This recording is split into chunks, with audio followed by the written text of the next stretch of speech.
Hello, everyone. Today we have a gentleman here on the set, someone I know a while back.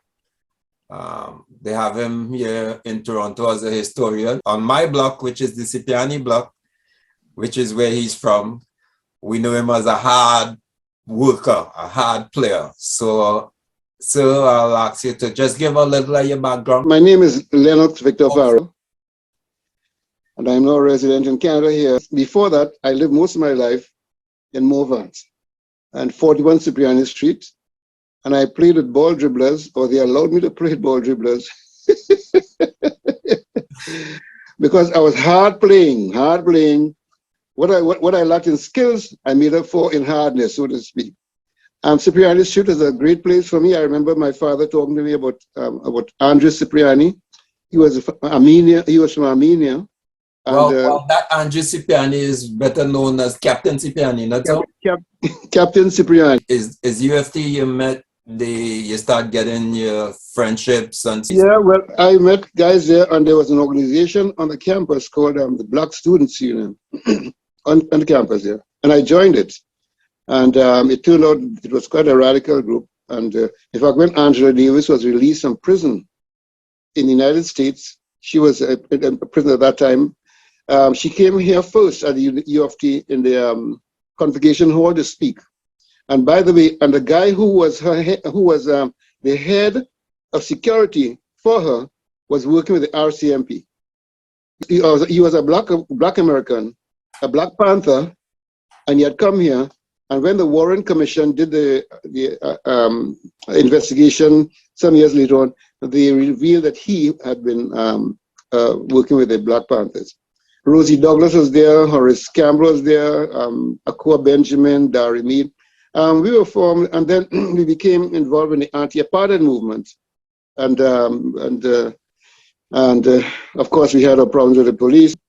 Do you know from whom I got a letter? I was checking my room, one of my rooms, some old papers a couple of days ago. Not just about a year ago. I've got to find all those things now. And do you know who sent me a letter of commendation? Who's that? Brian Mulroney, the Prime Minister of Canada. He sent me a letter. Well, when Mandela was coming to Canada, he sent me a letter inviting me to come to meet with Mandela. But my wife, Joan, had suffered so much, the police, so much time, she come to pull me out of jail for one place or the other.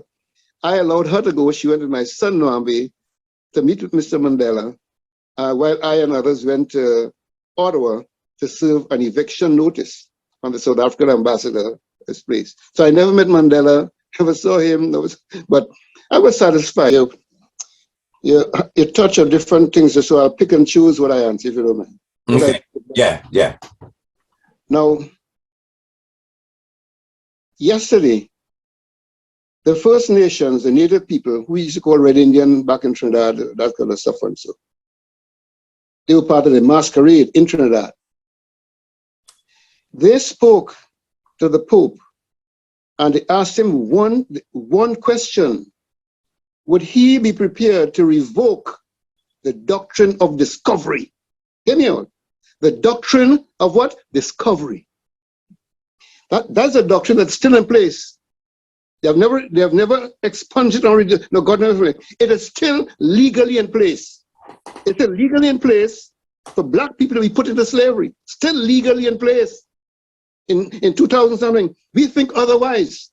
They asked the Pope to renounce the doctrine. It's called the doctrine of discovery. What it meant?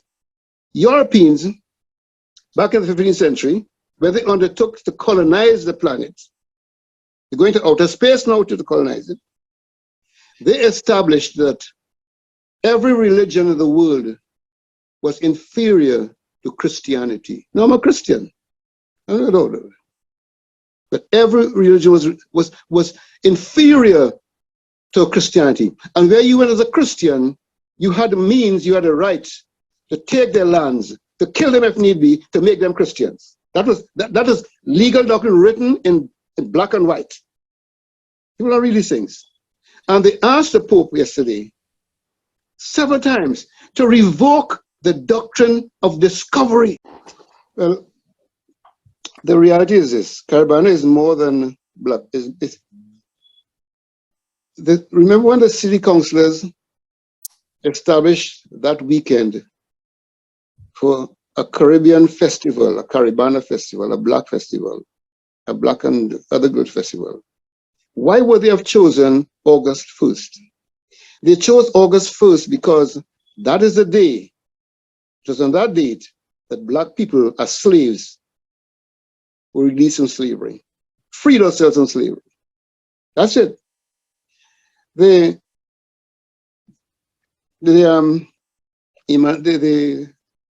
problems that I have is that I am not a masquerade person. I'm a writer. I put on plays. I put on Soul Brother Job and other plays in Toronto and that sort of stuff. I'm very, very involved in politics. I don't apologize for it. I mean, I was involved in Batsy Black Action Defense Committee, and I just say, too much. If the police want to do what they want to do, they'll do what they do. Well, I'll do what I think we should do. I'm not given to boasting and that sort of stuff. I'm not under that at all. I try not to be. But for me, yesterday,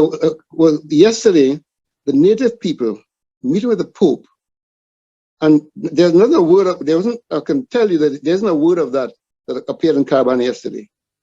That a word appeared on that issue. Don't you think that's a leadership issue in Caribana, though? Whatever it is, it didn't happen. Didn't happen in Caribana.